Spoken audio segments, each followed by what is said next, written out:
Imaginary is about a lady named Jessica who moves into the house she grew up in with her husband Max, his two kids Taylor, 15, and Alice, 8. She is happy to be in the home. She's looking at things around the house, such as the markings on the wall to show her growth. And everything's going fine, and Alice ends up finding an old bear named Chauncy, and that becomes her imaginary friend. And everything's going well with Chauncy and Alice, the situation, and Jessica is okay with it, even though she never had an imaginary friend.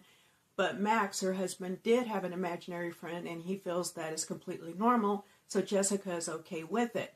And she does, over a few days, hear Alice talking to Chauncy, and sometimes it turns into where it sounds like Chauncy is actually answering Alice by the way Alice is answering or saying things, but Jessica just overlooks it. And then it's not until things start going sideways that Jessica starts having concerns, because Chauncy wants to start playing dark and scary games with Alice. For example, he wants Alice to impale her hand into a nail that's out from a board, but luckily Jessica stops her. So now Jessica's having a lot of concerns regarding Alice and her relationship with Chauncy, and how it's starting to feel a little bit disturbing, because for Alice, Chauncy is real. Whereas to Jessica, Chauncy is not real. He's just an imaginary friend in the form of this old bear. It's not until Alice's psychologist, because Alice used to go see a psychologist due to a tragedy she suffered, that the psychologist, while talking to Jessica,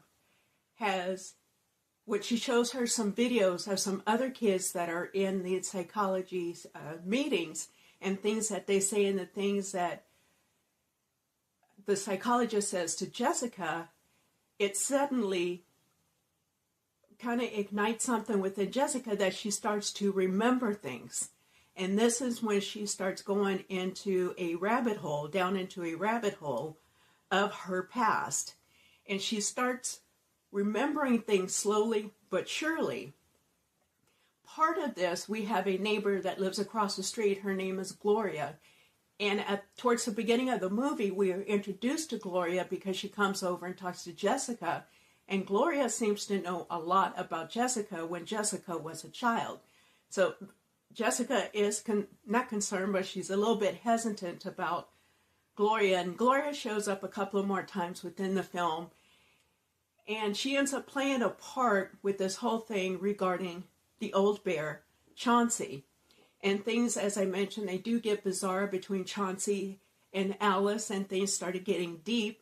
And then when the second half of the film rolls around is when, as I mentioned, Jessica starts remembering things. So she starts looking for things in her drawing room, because she's a children's illustrator.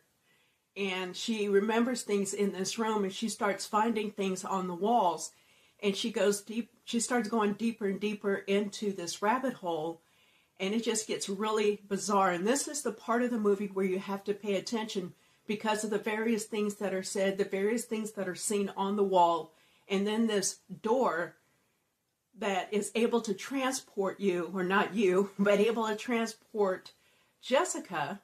And she also ends up taking Taylor with her, and Gloria ends up going as well through this, I guess you could say it is a rabbit hole, but you're not literally going down a rabbit hole. You're going through this really strange door that takes you into a whole nother realm of reality / imaginary / secrets, trauma, and other things that Jessica ended up dealing with as a child.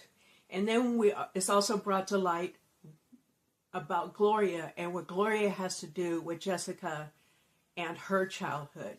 It is a very good movie. It does have a haunted house kind of feel to it.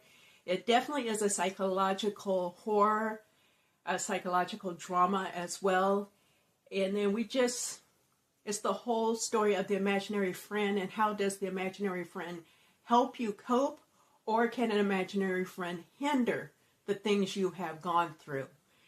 I do recommend this film. It is currently streaming on Starz if you have the Starz standalone app, or if you have Prime with the Starz subscription added to it, then you can watch it through Prime. As I mentioned, it is a Blumhouse production, released by Lionsgate 2024 and directed by Jeff Wadlow. And that is it. I hope you enjoyed this quick review. My name is Nikki. This is Coffee and Shadows. And I say to you, Chatty Chos!